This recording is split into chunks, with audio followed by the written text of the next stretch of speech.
Itulak kabigin. Walang gustong bumitiw. Pantay-pantay. Yan ang highlight.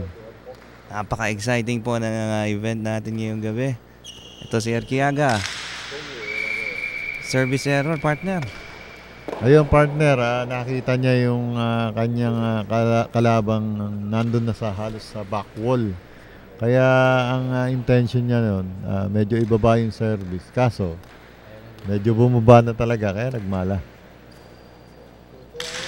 So ngayon, si Eric po ang sumerbisyo. Daniel, binigyan na reverse.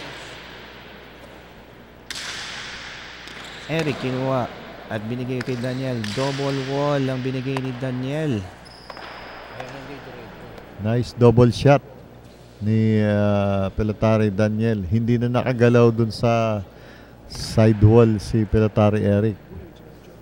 Kasi yung direksyon ba ng pelota, partner, hindi ka makakatawid dun eh. Kaya kailangan mo nang lumagpas sa'yo yung pelota bago ka makatakbo.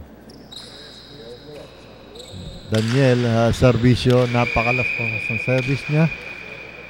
Pumasa mala. Puntos para sa ating player number 9 na si Gingone.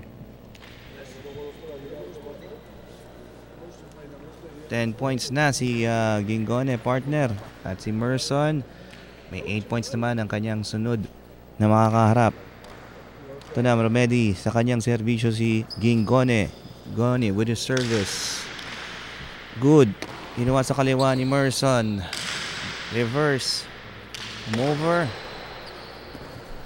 Rebote kaliwa.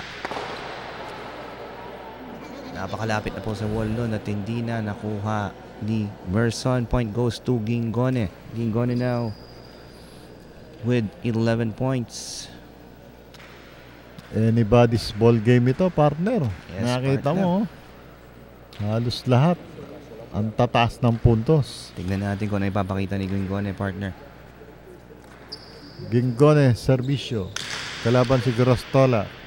Kinuha ng kaliwa ni Grostola. Irene Gingone sa line 11. Ito na po. Dumidikit sa pader.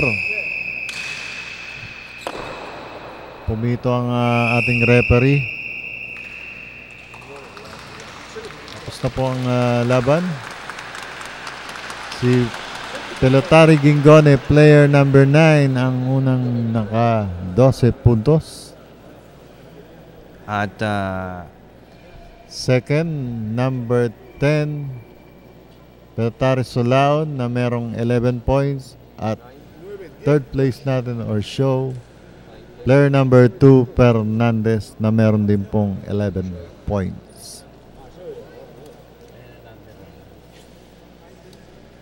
ayan po. Ayan po ang ating first event mula dito.